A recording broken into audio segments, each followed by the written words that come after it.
Բարևձեզ Ֆակտոր TV հյուրը Հելսինկյան ասոցիացիայի նախագահ իրավապաշտպան Նինա Կարապետյանցն է, ողջույն Տիկին Կարապետյանց, վարչապետ Նիկոլ Փաշինյանը այսօր ըստ էության պատասխանում էր այն մեղադրանքներին, որ իր կառավարությունը բավարար չափով ջանքեր չի գործադրել, այսպես կոչված թալանը հետ բերելու հանցագործներին պատժելու մասով, ասում է 2018-24 թվականին պետբյուջեի լրացուցիչ 4.2 միլիարդ դոլար է մուտք եղել Սիրելի ժողովուրդ, որտեղից այս 4.2 միլիարդը եթե մոռացել ենք թալանը հետ բերելու խոստումը օդից է ընկել, բայց նաև այսպես ավելի կտրուկ գործողությունների կողմնակիցներն ասում են մենք խոստացել ենք նաև որ վենդետաներ չեն լինելու Հայաստանը օրենքի իրավունքի երկիր է բացառել ենք վենդետաները թալանը հետ ենք բերել եւ հանցագործներին պատժել այն ինչպես է գնահատում վարչապետի այս հայտարարությունը Քուանշ բարոն Փաշինյան սկսենք հենց սկզբից նախ եթե դուք 4.2 միլիարդ դոլար հետ եք բերել որտեղից Հայաստանին 7-ից ավել միլիարդ պարտք ինչի ենք մենք ստիպված եղել գնալ նորից պարտք վերցնելու, ամեն տարի ավելացնել մեր պարտքը, եթե մենք 4 միլիարդից ավել գումար ենք ներմուծել տարբեր, այսպես ասած, այդ ինչ էր ասում, ապօրինի ինչ-որ բաներից, գործողություններից։ Եկեք տրամաբան ենք, հա, ասում եմ, չկա տրամաբանություն։ Չպետք դա առաջի բանը չի, ինչի մեջ տրամաբանություն չկա, ես կարծում եմ, ես չեմ հասցրել լսել, բայց վստահ եմ, որ այդ անտրամաբանական բացատրությունները, որը միայն մոլի երկրպագուների Նիկոլ Փաշինյանի կբավարարի, որևէ նվազագույն adekvat վարքագիծ ունեցող մարդուն կամ մտածողություն ունեցող մարդ չի կարող բավարարել։ Չի լինելու հետ ոնց ասած վենդետաներ չի լինելու։ Այդ դուք պահանջում եք վենդետաներ Աստված իրեք, թող ցույց տա այն խումբը փաստաբանների, իրավաբանների, իրավապաշտպանների քաղաքասարակություն, որոնք պահանջեն, գուցե ինչ-որ մարդիկ, քաղաքացիներ, որոնք պատկերացում չունեին ինչ ասել է անցումային արդարադատություն, որոնք պատկերացում չունեն, նորմալ է դա, չունեն գիտելիք բավարար, որ հասկանային ինչա նշանակում, ինչ են պահանջում, հիմնականում, ինչ էր անհրաժեշտ անել, որպեսզի մենք այս իրավիճակը չունենայինք, գուցե ինչ-որ կարծիք հայտնել են, հա, կտրուկ կարծիքներ հայտնել են, բայց կներեք ոչ մի մտածող մարդ, փորձառություն ունեցող մարդ այս ոլորտի վենդետա չի պահանջել։ Այսինքն դուք չեք պահանջել, այսպես պայմանական ասած նախկիններին շարել պատիտակ եւ գնդակահարել։ Ստացվում է չեք պահանջել, հա, թե պահանջել եք, մենք չենք լսել։ Դե պարոն վարչապետը թող մի կադր ցույց տա, որտեղ որևէ իրավապաշտպան նման պահանջա ներկայացրել։ Ակնար կա արե պատերի տակ գնդակահարելու։ Ես ավելին ասեմ, անգամ երբ այսպես կոչված ընդդիմադիրները պարլամենտական բեմադրում էին Նիկոլ Փաշինյանի գնդակահարությունը, ես այդ դա ինձ համար ընդունելի չի եղել եւ որևէ մեկի համար ընդունելի չի եղել։ Ուր մնաց թե նստենք, մտածենք ինչ որ մարդկանց կոռուպցիոն համակարգի հետ կապված բաներ, հա, նետաները պատկերավոր այսպես պատերի տակ գնդակահարելով, դա չի կարող այդպես։ Եթե իր պատկերացման մեջ այդպես է եղել, խնդրում եմ չվերագրել դա մնացած բոլորին։ Մենք պահանջում ենք անցումային արդարադատություն, շատ հստակ, շատ խիստ, շատ կոշտ, որովհետեւ երբ դու ունես կառույցներ, որոնք ներգրաված են եղել այս ամբողջ process-ների մեջ, սկսած կոռուպցիոն ռիսկերից, վերջացրած հանցագործությունները պարտակելով, դու չես կարող առանց անցումային արդարադատության հասնել որևէ արդյունքի, պրոդուկտ չես ունենալ արդյունքում։ Դա իրենց ծրագիրներն է իդեպ։ Իրենք ասում են, որ անցումային արդարադատություն պետք է անենք դատարանական բարեփոխումների 22 թվի ծրագրով։ Դե ասելը քիչ է։ Դե հիմա տեսնում եք, հա, այդ պոպուլիզմը արդեն ամբողջ աշխարհն է տիրել։ Այդ հիվանդությունը ամբողջ աշխարհում է, այսպես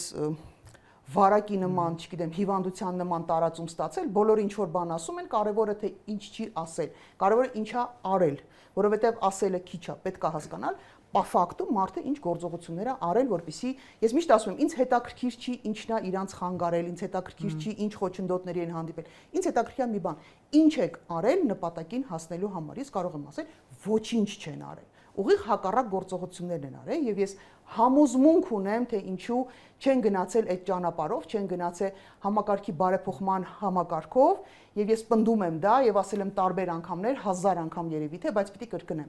որովհետեւ եթե պատասխանատվության ենթարկվեն երկրի առաջի դեմքերը իրենց հակապետական, հակասահմանադրական գործողությունների համար, ապա հաջորդը պիտի լիներ Նիկոլ Փաշինյանը։ Եթե կոռուպցիայի դեմ ռեալ պայքար տեղի ունենար, ապա հաջորդը կամ զուգահեռաբար պիտի դատվեին նաև Նիկոլ Փաշինյանի թիմակիցները ու դատվեին այնպես, որ ասում եմ մալը նի պակաժցը, քիչ չէր տվա։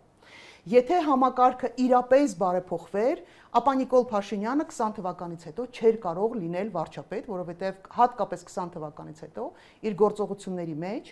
կային այնպիսի դրվագներ իր եւ իր թիմակիցների գործողությունների մեջ, կային այնպիսի դրվագներ, որոնք ակնհայտորեն հակասահմանադրական են եղել։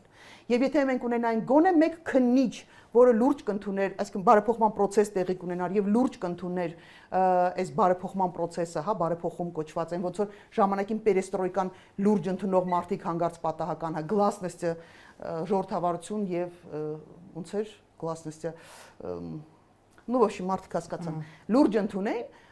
ոնց որ այն ժամանակ լուրջ ընդունեցին գոնե մի քննիչ կգտնվեր որը քրեական գործեր կհարուցեր այն բոլոր դրվագներով որոնցով դիմել էին գոնե մի դատախազ կգտնվեր որ այդ process-ը կսկսեր ոչ թե բազմաթիվ դիմումներ որոնցով դիմել էին տարբեր մարդիկ տարբեր խմբեր անկախ նրանց ես համաձայն եմ իրանց տեսակետի հետ կիսում եմ իրանց քաղաքական հայացքներ չեմ կիսում բայց իրավաբանական առումով այո բազմաթիվ մարդիկ խմբեր դիմել են Նիկոլ Փաշինյանի հակասահմանադրական գործողությունների հետ կապված մի հատ արձագանք չկա քննիչը չի արձագանքել դատախազը չի արձագանքել դատարանում փորձել են բողոքարկել այդ process-ը չեն արձագանքել եւ պաֆակտում մենք ունենք այս իրավիճակը նորից եմ ասում այ դա էր պատճառը որ Նիկոլ Փաշինյանը արդարադատության համակարգը չգնաց փոփոխությունների եւ ինչ բանի լավ լուրջ չի բայց մի քանի բացատրություն եւ հակապաստառ ձեր ասածին կա օրինակ վեթինգի մասով դուք այն իրավապաշտպանից եք որ պնդել եք որ դա պարտավոր էր անեն հա նախն է ասում է որ 60% կազմը 2018-ից հետո փոխվել է ես ինչ որ դատաիրավական համակարգի դատավորների կնեք ես ինչ որ Կարեն Անդրեասյանի 80%-ը հա բանն եմ հիշում սա հետաքրքիր է ով է ում հակասում դե իրան գործից հանել են իր ասածը էլ բան չի ասնավանի չի սրանից հետո ասած թիվը ավելի համեստ է հա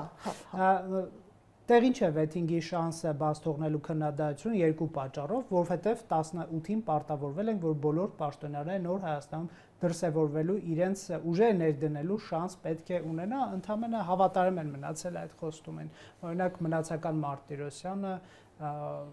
երևի թե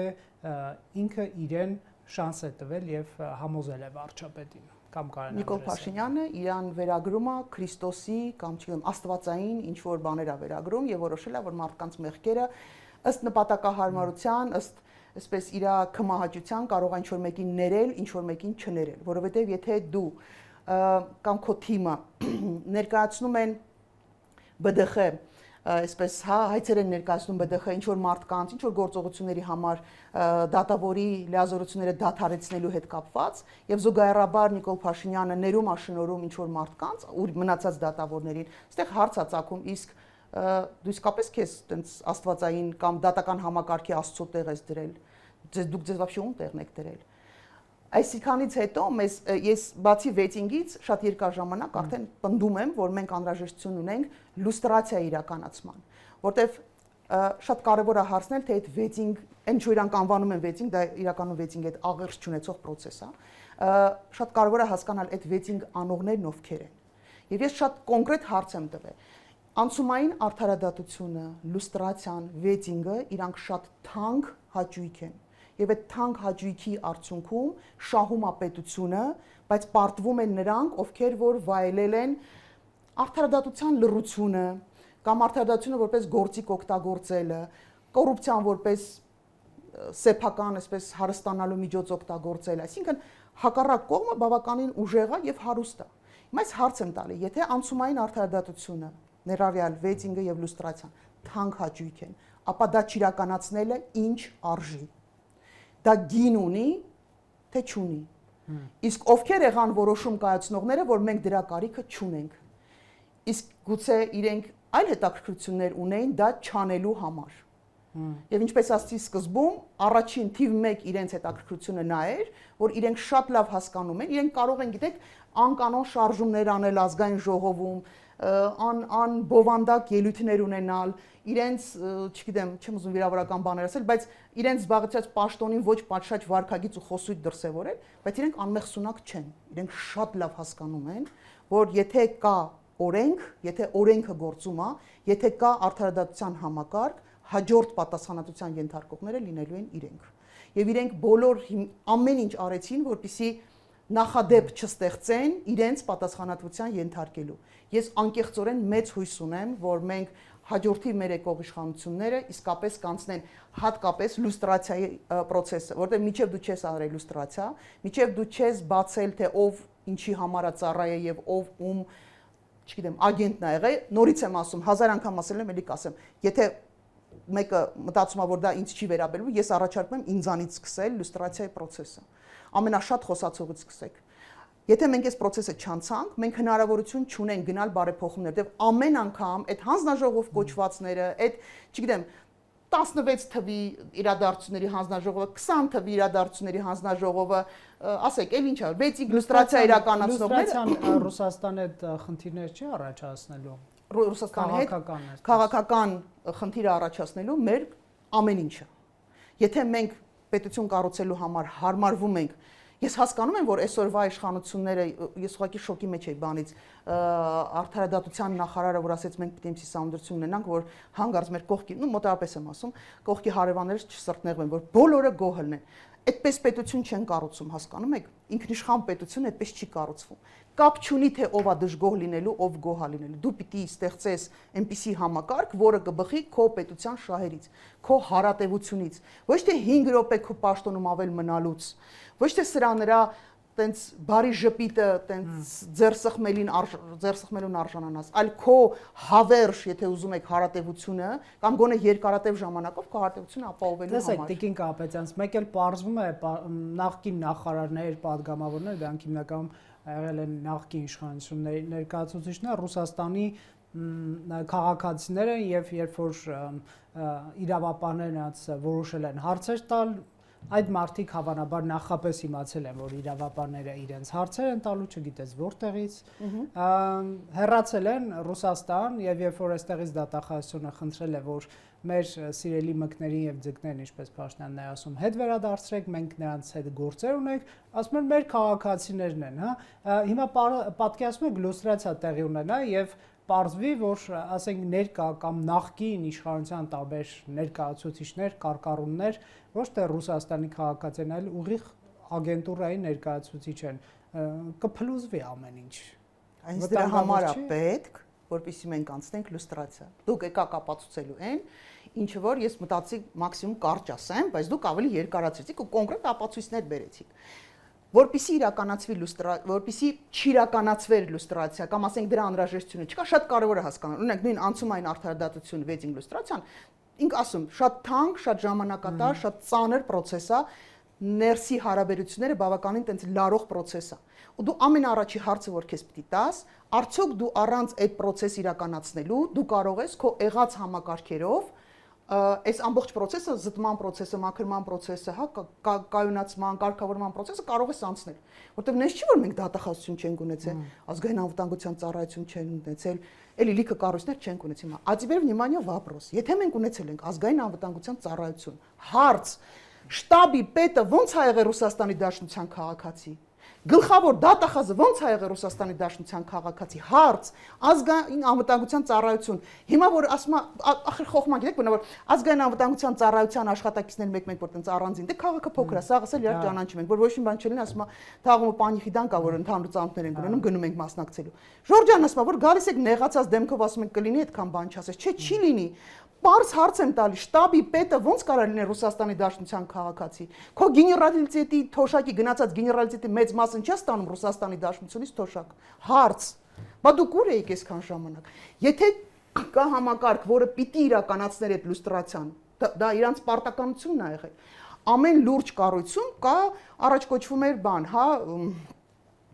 первый отдел, որը զբաղվում էր այդ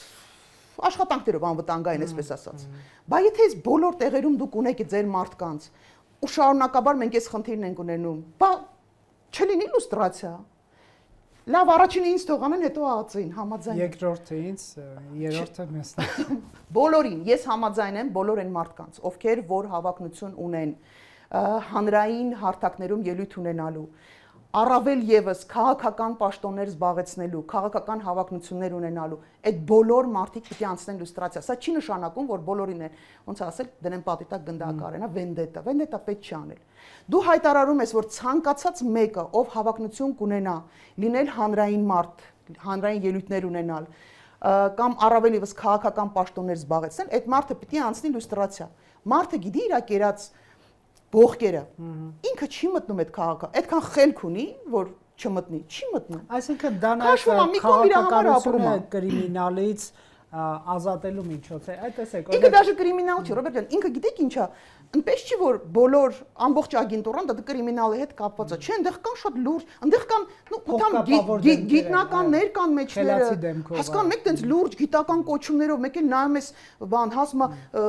ոնց է, բան, կանդիդատ նաուկ, դոկտոր, պրոֆեսոր, մեկ էլ ունես բանա խոսում, մազեր, ու այդ մարդը դասավանդում է նաև։ Այնպիսի գործողություններ անում, այնպիսի տեքստեր բան անում, հրապարակում։ Դու մտածում ես, լավ, այս մարդը լավ ջահանամ էս տեղա բան։ Մի հատ էլ երեխեքին դասավանդում է։ Շոկ է կարելի ապրել, տենց չի կարելի։ Մենք հետ առաջ ուշ թե շուտ պիտի անցնենք այս process-ը։ Դուր է գալի, դուր չի գալիս։ Ինչ կա, մի հատ բան կար, անգլիոտ կասում, раньше сядем, раньше выйдем։ Շուտ կսկսենք, մի ոչ շուտ կփրկվենք այս վիճակից։ Չենք սկսի, մենք անընդհատ սենց, ինչ ասեմ, արունակամ լնելով, ամեն անգամ դավաճանված մեզ զգալով, այսինքն քրքաշ ապրելու ենք։ Եթե մեր հասարակության պատկերացումը քրքաշ ապրելն է, ու կապ չունի դա ում ագենտն է։ Դա կլինի Ռուսաստանի ագենտը, դա կլինի Ադրբեջանի ագենտը, Թուրքիայի ագենտը, չգիտեմ, կողքով կայել, Իրանի ագենտը, Վրաստանի ագենտը, Արևմուտքի, Միացյալ Նահանգների կապ չունի ում ագենտի մասին։ Բարձրագույն պաշտոնները պիտի զբաղեցնեն մարդիկ, ում վրա հասարակությունը վստահ է, որ իրեն գործում են բացառապես Հայաստանի Հանրապետության շահերից։ Նորից դա չի նշանակում, որ ինչ որ մեկին հետ հարաբերություններ ունենալու ենք, ինչ որ մեկի հետ չենք ունենալ։ Բոլորը հետ էլ հարաբերություններ ունենալ, բայց դու պիտի վստահ լինես, որ այս մարդը ոչ թե իր անձնական կաշվի համար կամ իր այդ տաբուրետկի համար է կռիվ տալի, որովհետև վրեն այնքան կամպրամատ կա, որ այսպես մատերի վրա այսպես խամաճիկի նման խաղացնում են, պիտի վստահ լինեք, որ ինքը մեր շահերից է հանդես գալիս։ Շատ լավ, Տիկին Կապետյան, նաև այսպես ասենք Թալանի վերադարձի համատեքստում, հա, ինչ եղավ հեղափոխական իշխանության։ Արդյոք կորցրել ենք մեր դուխը թալանչիների իրավունքների համար ենք հոգ տանում, թե վախենում ենք նրանցից։ Մենք հոգ ենք տանում մեր պետության եւ ժողովրդի համար եւ վենդետա դե ասեց, որ պետք է չլինի, թացը չորին չխառնվի, ոչ հանցագործները չդատվեն որպես հանցագործ, մի խոսքով բարի վարչապետը այսօր նաև խոստովանում էր իր մեղքերը, այսպես ասենք, ասում են երկար ձգվող դատերը, տերն է տարել անտերին գելը առածի դրսևորումն է, այսօր ինչ-որ պոեզիայի ժամ է։ Ամոթ է 7 տարի վարչապետի աթոռին նստած մարդու կողմից նման խոստովություն անել։ Կամա չէ խոստովանել, եթե արած չլինեի առավելագույնը, օրինակ տեսեք ինչ էր արել վարչապետը բարեփոխելու համար։ Օրինակ շրջափակել է դատարանները, բարձրացրել է դատավորների աշխատավարձերը եւ արել է կադրային փոփոխություններ։ Այ ինչու եք բողոքում։ Վարչապետը ինչ գալիս էր ձեռքից արել է Տիկին Կարապետյանց։ Այ աստված ջան, համբերություն։ Տեսեք, մենք միջև այդ թիվ ասեցիք 80 քանի տոկ 82% կարծեմ ասում էր Կարեն Անդրեասյանը դատավորների փոփոխության, վարչապետը մի քիչ ավելի համեստ թիվ ասել 60%, նախ կողնորոշվեք թե այդ ինչ թվեր եք ասում, գոնե մի թիվ ասեք, բայց ամենակարևոր հարցը, ուրեմն դատավորներին գլխաքանակով չեն հաշվում։ Դա արդարադատությունը առհասարակ շատ ավելի բարձր կատեգորիա է, քան ուղղակի ֆիզիկապես, օրինակ մեկը մյուսով փոխարինելը, հասկանում եք, դա այլ կատեգորիայի մեջ է տեղավորում։ Ես հասկանում եմ, որ իմ ասածը շատ տենց վերամբարձ կարող է թվա, բայց իսկապես արդարադատությունը դա լրիվ ուրիշ աշխարհ է։ Նաև դատավորների արժե համակարգը ապրեք, ամենակարևորը դատավորի արժե համակարգ ունենալն է։ Մարդ, որ երկար տարիներ ընդունել է որոշումներ, որոնք ակնհայտորեն օրենքի հետ հաշտ չեն եղել, իրականության հետ հաշտ չեն եղել, մարդ, որը տարիներ շարունակ կայացրել է պատվերով սազանդարություն արել, ոչ թե արդարադատություն, դուք այդ մարդուն տալիս եք նոր պաշտոն, դուք իր համար քվեարկում եք, անուններ չեմ ուզում տալ, դրա անունները կարևոր չի։ Դուք քվեարկում եք այդ մարդու օգտին, որ իր առաջխաղացումը ապահովեք։ Դրա փոփոխությունը ո՞րն է։ Բազմաթիվ դատավորներ, որոնք նշանակվել են ազգային ժողովի միջոցով եւ ելի շատ պաշտոնյաներ այդ արդարադատության ոլորտի, ստացել են համոզված եմ ուղղակի, որ կոռուպցիայի կանխարգելման հանձնաժողովը տվել է բացասական ուղղակի համոզված ծանոթ չեմ ռիպորտներին իրանց վերաբերյալ այդ մարդկանց վերաբերյալ, բայց համոզված եմ, որովհետև այդպիսիք նաև ՍԴ դատավորներ են ընտրվել ՔՊ-ի կողմից, ընտրվել, վճռաբեկ դատարանի հետ կապված նշանակում է կոռուպցիայի կանխարգելման հանձնաժողովը պետք է որոշի ով է ընտրվում, եթե այդպես մենք պարտադիր դիտարկենք նրանց այդ ռեկոմենդացիաները, նշանակում է դա մենք ինչ անենք։ Կներեք, եթե խորապես անտարբեր եք այդ հանձնաժողովի տված ռիպորտներին եւ նշանակում եք մարդկանց, բա այդ հանձնաժողով ստեղծելու իմաստը ո՞րն էր։ Ցույց տալ միջազգային հանրությանը, որ դուք լավ բան եք արել, տենց բարեփոխման ճանապարհով եք գնում, եւ մեր միջազգային գործընկերներից որոշ մի մասը ասում է, ինչ եք դժգոհում, հələ տեսեք մենք ինչքան փող ենք ծախսել, ու ճիշտ են ասում, ահռելի գումարներ են ծախսվել, ու այդ գումարների ռացիոնալ ծախսման պայմաններում, եթե նպատակ, ամենակարևորը, եթե նպատակ լիներ բարեփոխումներ անելու, միջազգային գործընկերների ներդրված ահռելի գումարները եւ ոչ միայն գումարները, այլև մարդկային ռեսուրսը, էքսպերտային ռեսուրսը եւ իրենց այդ իսկապես կար 18 թվականից հետո շատ մեծ ցանկություն կար Հայաստանի ներսում փոփոխություններ անել, հատկապես արդարադատության ոլորտում։ Այդքան փող, որ այդ մարդիկ են ծախսել, հիմա իրանք էլ են նեղվում։ Ասում են Գերջան, մենք մեր հարկատուից փոկել ենք, բերել ենք, ձեզ ենք տվել, մի հատ էլ դու գալիս ես ամեն անգամ, ասում է, այ բան, տիկին ջան, դու էլ գալիս ես անդադ դժգոհում ես։ Ու ես բացատրում եմ, որ եթե կա, օրինակ, կոռուպցիայի կանխարգելման հանձնաժողով, որը ահավոր ծավալի աշխատանք անում, ահավոր։ Դուք չեք պատկերացնի, թե ինչքան նյութ են հավաքում այդ մարդիկ, որովհետև մեզ էլ են զանգահարում, մենք էլ մեծ թվով նյութեր ենք տալիս հիմնավորելու համար այս կամ այն անձի դրական կամ բացասական որպես բնորոշում, հա, այդ մարդուն։ Ահռելի աշխատանք ես անում, բա հետո ուղարկում ես բան, ազգային ժողով, ու ոչ մեկ շանտեղ չի դնում այդ ձեր ուղարկածը, բա իմաստը ո՞րն է դրա։ Կամ ասում եք ունենք բան, ԲԴԽ-ում ունենք մեծ փոփոխություններ թվականակով, հա, դատավորների փոփոխություն կա։ Ես հարց եմ տալի, եթե ԲԴԽ-ում նաև հայտնվել են մարդիկ, ովքեր իրենց քննիչ եղած ժամանակ խաղաղ պայմաններում սպանված զինվորների գործերը կոծկել են, ապացույցներ են վերացրել, հանցագործություններ են փաստացի արել, դու տարել ես դել ես ԲԴԽ, որ ինչ անի։ Դրա արդյունավետությունը ո՞րն է լինելու։ Քննիչ, որը ժամանակին եղել է էլի գործով շարքային, նո հարաբերական կներեք իհարկե, շարքային քննիչ ա եղել։ Հիմա դու իրան նշանակել ես տարբեր կառույցների ղեկավար, արդարադատության ամբողջական համակարգի տարբեր տեղերում ես դրա։ Անվանական, այնքան եմ ասել անվանական արդեն դրա բան հետաքրքիր էֆեկտը կորել է։ Արդեն հա, ես էլ եմ հոգնել այդ անունները տալուց, իրանք էլ են ձենց հոգնել, բայց փաստը մնում է փաստ։ Ես երբ որ առարկայական հարցում եմ, ես առարկայական անվանական ասում եմ, այս մարդուն ստեղ չէր կարելի նշանակել, հասկանում եք թե չէ։ Որովհետև մենակ բանտիկ կտրելով չի ու այն պատի վրայի ոսկեզոծ ավելի փայլուն բան կպցնելով չի կամ շենք շինություն նոր տալու ռեմոնտ անելով չի, հասկանում եք թե չէ, բովանդակային, այն ինչ որ խոսում ենք, դատավորը գլխականակով երբեք չի կարելի հաշվել։ Դատավորը դա ինչ ասեմ, այլ առաքելություն ունեցող մարդ է, ինքը արդարադատություն է, ինքը պետության անունից արդարություն է տարածում, հասկանում եք, դա ուրիշ կատեգորիայի մեջ է։ Ու երբ որ դու բերում ես, ասում ես, տենց մեխանիկական սրան փոխում ես նրանով, ասում ես, կներեք, էլ ինչ տարբերություն։ Դա փոփոխություն չի կարող բերել։ Մենք պիտի գայինք այլ հարթության մեջ փոփոխությունների, որը չարեցինք, որովհետև լուստրացիա չարեցինք, որովհետև վեցինք չարեցինք։ Կնեք Տիկին Կապետյանց, այդ գործընթացը այդքան էլ տեսանելի եւ թափանցիկ չի եղել, օրինակ դատավորների նշանակման պարոն Անդրեասյանի ժամանակաշրջանի հանրության համար։ Ասենք մենք օրինակ չենք իմացել կոնկրետ անձը իր որ արժանիքի համար է նշանակվում դատավոր, այս սա ինչու է կարևոր կամ ինչ փոխկապակցվածություններ ունի եւ այլն։ Իրենք կարող են ասել, դե մենք ստուգել ենք, ենթադրենք, հա, բայց նախ մենք պետք է հասկանանք, ձեզ վստահում ենք, թե չէ դուք իլյուստրացիային եկանք հասանք։ Այդ մեկ եւ երկրորդը, այսինքն մենք չենք տեսել այդ միգուցե հիմա ասեն դուք էլ եք պոպուլիզմի մեջ եւ պահանջում եք հրապարակային տեսարաններ դատավորների քննության եւ նշանակման, բայց հանրային վստահությունը ել ոնց է առաջանում, եթե ոչ հասկանալով, որ այս մարդու տեխնացիոնը մերժվեց, որովհետեւ այս խնդիրներ կա։ Օրինակ այս հակակոռուպցիոն կոմիտեի նախագահի ընտրության թեմատիկան բաց, հրապարակային տեխնացիաները գալիս են, տարբեր այսպես քննադատություններ են հնչում, այսինքն մենք կարող ենք էլի ընտրվածի նկատմամբ ունենալ վերապան, բայց հրապարակային process է, հա, այսինքն այն ծայրից ծայր նաև քաղաքացիական ներկայացուցիչ կա, բան,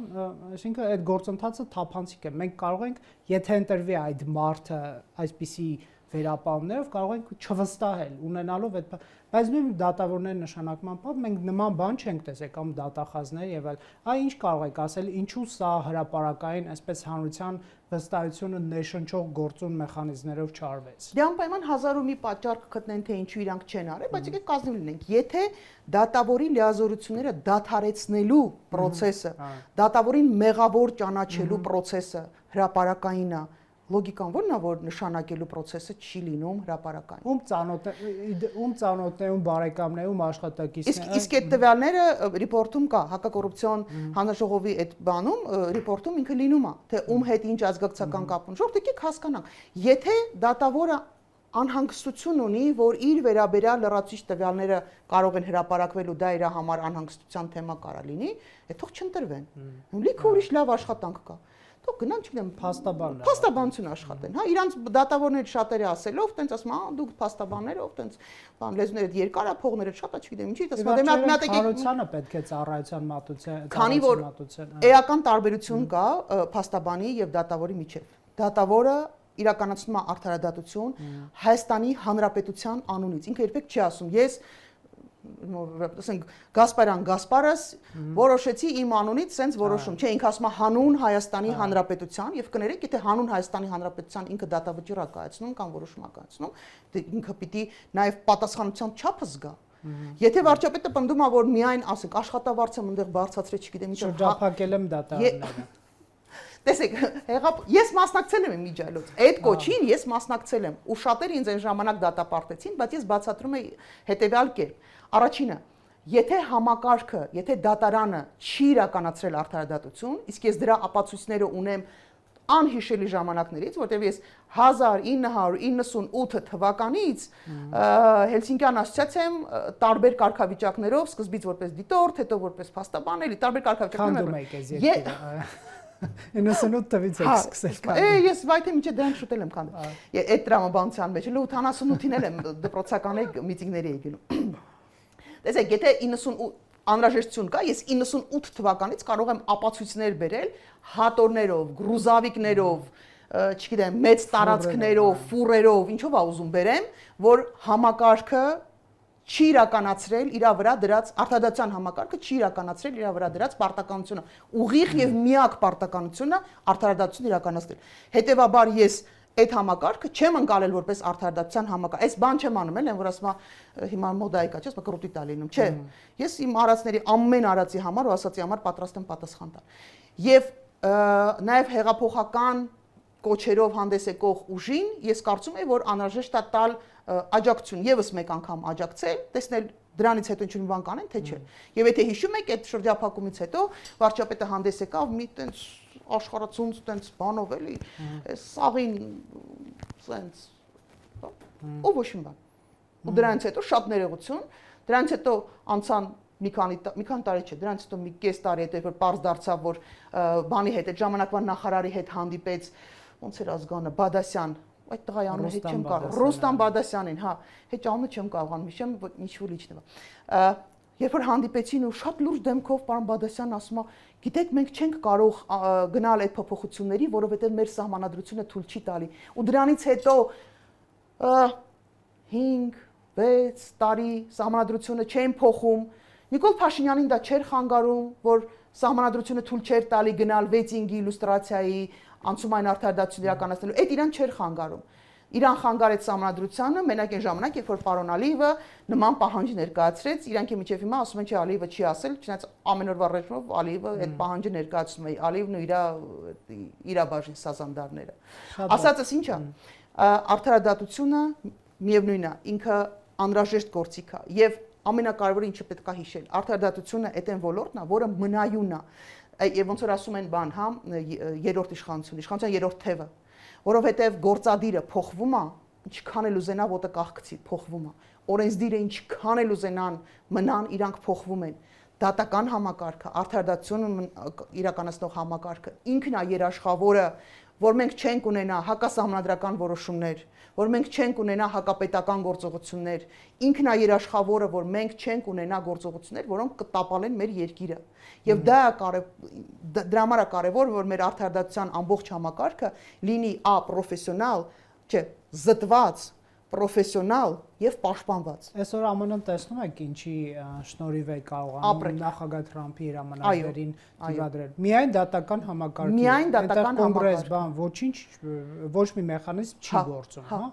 Եվ այդ դատավորները շատ կարևոր որոշումներ են կայացնում, այսպես ասենք, տարբեր պետական համակարգերի դեմոնտաժի դեմ եւ այդ, այսինքն, տեսեք, հիմնադրամներ են, չգիտեմ, մեդիաներ են, դրանք հայտնվել են միայնակ պետական մեքենայի առաջ, որը իրենց սնում է եւ կարող է եւ նախագահ Թրամփի որոշումները բեկանվել միայն դատարանների շնորհիվ, այսինքն կարևորությունը ժողովրդավարական իրական համակարգեր ստեղծելու ԱՄՆ-ն մենք պրակտիկ այս շատ կոնկրետ է կոնկրետ առարկայական տեսանք թե ինչպես է նախորդ անգամ էլ երբ Տրամփը ընտրվեց նախագահ ու իշմեք պատը շարելու տենց ինչ որ բան արեց կանխեցին հենց դատավորները հիմա չստացվեց ոչինչ բայց բազմաթիվ այլ որոշումներ այո կանխում է դատական համակարգը մենք կարող ենք ունենալ ցանկացած երկիր կարող է ունենալ այնպիսի իրավիճակներ որտեղ որ անհրաժեշտություն կա կանխել ինչ որ խմբի, ինչ որ պաշտոնյաների գործողություններ։ Եվ դրա համար գոյություն ունի երկար ժամանակով անփոփոխ գրեթե, հա, ու ամենակարևորը պաշտպանված։ Հիմա ինչու են Միացյալ Նահանգների դատավորները կարողանում, ասում եմ, ռիսկով այն դուխը, որ մերոնց չի հերիքում, այդ դուխով որոշումներ կայացնել, որտեղ իրանց համակարգը ստեղծել է իրավիճակ, որտեղ դատավորները շատ լավ են հասկանում թե իրանք ինչի համար են իրանք այդ պաշտոնին հասնելու համար երկար ու դժվար ճանապարհ են անցել իրանք հասկանում են որ ինչ է նշանակելու իրանք համար կորցնել այդ պաշտոնը ինչ բենեֆիտներ են իրանք կորցնում հետագայում նաև թոշակի գնալու առումով այսինքն սոցիալական իմաստով իրանք համար դա հեղինակության հարց է անձնական մարդկային արժանապատվության հեղինակության հարց է ախմախ որոշում կայացնելը օրենքից դուրս որոշում կայացնելը եւ ամենակարևորը պաշտպանված է չի կարող գամա թափտավրեն, ասի այ վնգստացող չգիտեմ ինչեր ու այդ դատական համակարգը պատասխան չտա։ Տեսեք, նաև պատժվում են հանցագործները, այսօր վստահեցնում էր Նիկոլ Փաշինյանը, բայց Տիկին Կարապետյան, այսօր ասել, այսօրվա Հայաստանում, ասել, որ վերջին 20-25 տարում ընտրություններ են կեղծվել կամ 30 տարում ըստ ճաշակի եւ ըստ փաստերի ընտրություններ են կեղծվել եւ ասել օրինակ Ռոբերտ Քոչարյանը ընտրվել է ընտրակեղծիքով, Սերժ Սարգսյանը ընտրվել է ընտրակեղծիքով եւ նրանց ժամանակների խորհրդարաններն ընտրվել են ընտրակեղծիքով, Տեր-Պետրոսյանը 96-ին ընտրվել է։ Իրանք համաձայն չեն, բայց հա ընտրակեղծիքով կդատվեք դուք, որովհետեւ դատարանի որևէ որոշում չկա, որևէ փաստ այն մասին մեր իրավակարգը այդպիսի կեղծիքների փաստեր չունի իր ձեռքի տակ չկա որևէ դատական որոշում բացի Զիբիլիքսի գործով որոշումը դատազյոթի կարծեմ թե ընտրություններն են Երևանի ավականու բայց այդ մարդիկ ովքեր իբր դատվեցին գնացին տուն պայմանական էր թե այսպես տուգանքներ վճարեցին հա այս դատվում են հանցագործները կամ պատժվում են սա ինչի համար է պետք կարող է դուք արյուն եք ուզում կամ չգիտեմ քաղաքացիությունը ուզում է այդ կախաղանների տեսաներ սրանից մի քիչ խոսեցինք բայց այս բեցի ընտրակեղծիքների փաստը որովհետև սա գիտեք աքսիոմատիկ հա հանցագործություն այսինքն յուրաքանչյուրը նույնիսկ Հայաստանում կարող է ինչ-որ չափով մասնակցած լինել կամ ընտանիքի անդամներ կամ տեսել է կամ այս իրավիճակը ինչու ունենք ինչ եք մտածում դե բարեփոխված արդարադատության համակարգի պայմաններում այսպես բարեփոխված արդարադատության համակարգի պայմաններում մենք այդպիսի որոշում չենք կարող չէր ավելի շատ թե կներեք Փաշինյան կարող է ասել գիտեք քննչական կոմիտեն հակա կոռուպցիոն կոմիտեն ԱԾ-ն եւ այլն իրենց մտքում երբեք այդ միտքը չի ցակել որ կարող է ընտրակեղծիքներ տեղի ունեցել եկեք քրգործ հարուցենք քննենք եւ այլն կարող է նրանց մտքում չի ցակել չէ ուղղակի քաղաքական անհրաժեշտություն չեն ունեցել այս գործերին ընթացք տալու որովհետև գործերի մի մասը արդեն նաև ժամկետների վաղեմության ժամկետների տեսակետից իրենք ժամկետները բաց են թողել այ հենց սրա համար էր պետք ես այսօր երևի հոգնածրեցի լսարանին անցումային արդարադատությունը ինչի համար էր պետք որովհետև շատ անգամ կամ համակարգերը որը դու ունես ի վիճակի չեն այդ process իրականացնելու կամ այն օրենսդրությունը որը դու ունես թույլ չի տալիս քեզ իր սահմանափակումներով եւ ողջամիտ սահմանափակումներով, որտեղ առօրյա կյանքում վաղեմության ժամկետը ինքը adekvat բան է, ինքը լավ գործիք է։ Այսինքն նորմալ պայմաններում կարելի է օգտագործել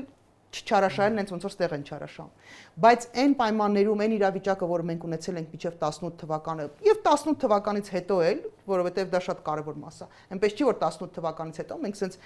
հաշտ, համերաշխ եւ գեղեցիկ ընտրական process-ներ ենք ունեցել, ինչքան էլ Դանիել Լունիսյան իմ գործընկերը ասի, որ ամեն ինչ լավն ու ընտիր է, ես բնականաբար համաձայն չեմ դրա հետ։ Հետևաբար, եթե դու այս process-ները սկսում ես բացահայտել, առանց արդարադատության համակարգի, դու գալու ես բախվես օրենքով, ասում եմ, օրենքի տառին համապատասխան խոչընդոտներ ես ունենալու։ Եվ եթե դու չունես կամք ցանկություն փոփոխությունների գնալու, եւ եթե դու նորից ուշադրություն, եթե դու մտադիր ես օգտագործել այդ չարաշահումների որոշ էլեմենտներ քո վերարտադրվելու համար, դու չես գնալու այդ փոփոխություններին, հացի բենադը։ Ինչի ես գնում, ասում եմ, անդարտ գլուխը, ինչի ես դարդի տակ դնում։ Ինչի ես պրեցեդենտ նախադեպ ստեղծում, հետո քեզ պատասխանատվության ենթարկելու։ Իսկ այն որ ընտրությունների հետ կապված մենք խնդիրներ ենք ունեցել, դա ակնհայտ է, չէ՞։ Ինչպես Վանաձորում ընտրվելուց հետո մենք խնդիր ունեցանք, Բալասանյան դաշինքի սենց հանգարց տերևաթափ եղավ այնտեղ, էլի բազմաթիվ իրավիճակներում, Ալավերդիում անհասկանալի ինչ որ, ոչ թե անհասկանալի, շատ կոնկրետ ու հասկանալի գործողություններ տեղի ունեցան։ Դա էլ միջամտության այլ տարբերակ է։ Հիմա եթե մենք ունենայինք նախադեպ պատասխանատվության ենթարկված այն լցոնումների համար, չգիտեմ, շանտաժի համար, կարող է վաղնել պատասխանատվության հարց բարձրանալ, օրինակ Ավինյանի դեպքում բարկա, բայց չի ձեր եթերում չեմ բանանի։ Ավինյանի ընտրության հետ կապված տարբեր կուսակցություններից մարդ գողանալու, ձայն գողանալու process-ը դա հո պատահական չի եղել։ Չէ, կնեք, մի հարց էլ կա։ Երևանի ավականու ընտրություններում ՔՊ-ի ընտրարշավի ֆինանսավորման թեման։ Հա, դա այսպես աղմուկ բարձրացած, մարդիկ նվիրատվություն էին արել, բայց տեղյակ չէի դրա մասին, բայց թեման հիշում եք ոնց փակվեց։ Նիկոլ Փաշինյանը ընդհանրապես ներողություն խնդրեց թյուրիմացության։ Դե հիմա մի ներողություն էլ ասենք բանը, կարա Սերժ Սարգսյանը,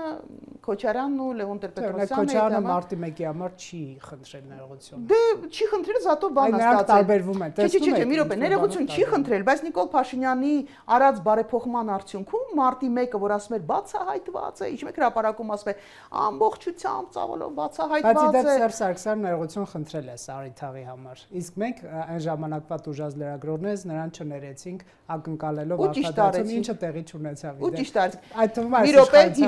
հիշեցնում եմ։ Ուրեմն մարտի 1-ով Քոչարյանը չի զղջացել, բայց արդարացումը նվիրել են Նիկոլ Փաշինյանի թագավորության օրոք։ Սերժ Սարգսյանը գովելի է, անշուշտ գովելի է, որովհետև ինքը չի պատկանում այն կատեգորիային, որը ներողություն խնդրող կատեգորիայի մեջ է։ Ինքը ներողություն խնդրեց լրագրողներից, առաջարկեց ներել, բայց լրագրողները չհրաժարվեցին իրենց պահանջներից եւ Սերժ Սարգսյանի թագավորության օրոք այդ գործերը չփակվեցին։ Լրագրողների ճնշումների վերաբերյալ, բռնությունների վերաբերյալ գործերը փակվեցին Նիկոլ Փաշինյանի թագավորության օրոք։ Հիմա որտեղ ասում եմ, հիմա գտեք 3 տարբերություն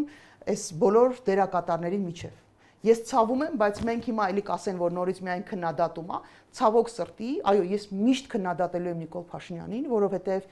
2018 թվականին ստեղծվել էր բացառիկ իրավիճակ եւ մենք կարող էինք ունենալ լրիվ ուրիշ պետություն, որովհետև հասարակության այսպիսի կոնսոլիդացիա, այսպիսի հավաքական ցանկություն եւ սատարում իշխանությունների ոչ մի իշխանություն երևի բացառությամբ Լևոն Տեր-Պետրոսյանի առաջին ընտրություններից ուրիշ ոչ մի ղեկավար իր ոչ մի պաշտոնական ընթացքում չի ունեցել այդպիսի սատարում, ինչպիսի ուներ Նիկոլ Փաշինյանը 18 թվականից եւ չօգտագործելու մսխել այդ հնարավորությունը այսօր գալ սենց տեքստեր արտաբերել ոնց որ ինքն էր ասում, ինքը չէ, իրանց թիմից մեկը ասում էր Անգրագետ Պողոսներին կերակրելու համար, կներեք լուրջ չի էլի, նվազագույն անալիտիկ մտածողություն ունեցող մարդը կամ լավ անալիտիկ մի մտածեք սեփական դառը փորձով ապացույցներով այս 7 տարի վերապրած մարդը չի կարող ուղղակի հավատալ որևէ բառի ասած այս տեքստերից որևէ բառի։ Շնորհակալ եմ զրույցի համար։ Factor TV-ում հյուրընկալել ենք Նինա Կարապետյանցի